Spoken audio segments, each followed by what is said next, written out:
أولا أن يكون هناك رمي، أن يكون هناك رمي يخرج وضع الحصى، فلو أنه أخذ الحصى بيده ثم وضعها داخل الحوض لم يجزي، لأن النبي صلى الله عليه وسلم قال بمثل هذا فرموا، فدل على أنه لابد من وجود ماذا؟ رمي.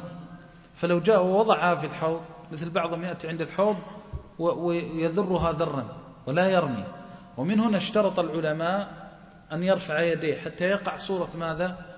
الرمي، حتى قال بعض العلماء لابد أن تكون هناك مسافة يصدق عليه أنه رام، لأنه قال ارموا، فإذا جاء عند الحوض يدليها إدلاء فليس بماذا؟ ليس برمي.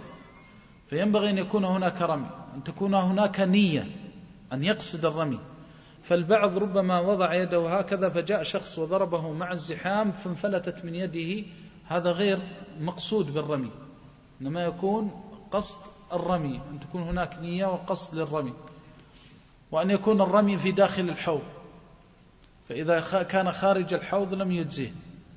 واستثنى بعض العلماء ما قارب الحوض، والعبرة بالحوض لا بالشاخص، فلو ضربت الشاخص وخرجت عن الحوض وابتعدت من الحوض لم يجزيه، لأن العبرة بالموضع والمكان، ولو سقطت في الموضع دون ضرب للشاخص أجزأه، لو سقطت في الموضع، لأن العبرة كونها في الموضع.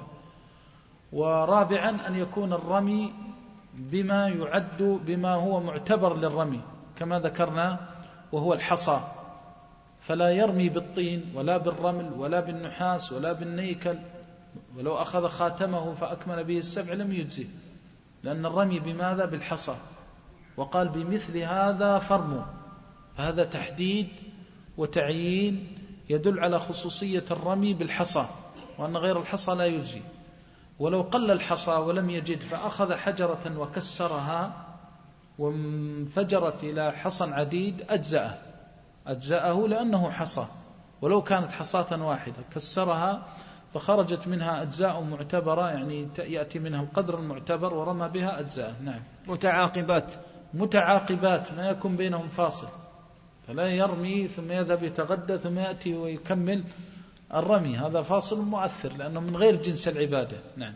يرفع يده حتى يرى بياض إبطه، يرفع يده لأنه ما يصدق عليه أنه رمى إلا إذا بان إبطه، فإذا كان الرمي على الصفة المعتبرة فهو رمي. هو المراد فقط أن يخرج من الطرح، لأن الطرح ليس برمي، هذا معنى أنه يرفع حتى يبدو إبطه، لأن هي صفة الرمي الغالب أنه لا يكون راميا إلا إذا بدأ إبطه. أما إذا كان هكذا يفعل أو يذر ذرا هذا ليس برمي. ما يقال رمى الشيء، رمى الحجر وهو يذره ذرا، ليس برمي، إنما الرمي أن يكون على الصفة. ولذلك أثر عنه عليه الصلاة والسلام أنه رفع يديه عند الرمي، وهذا يدل على أنه تحققت فيه صفة الرمي. نعم.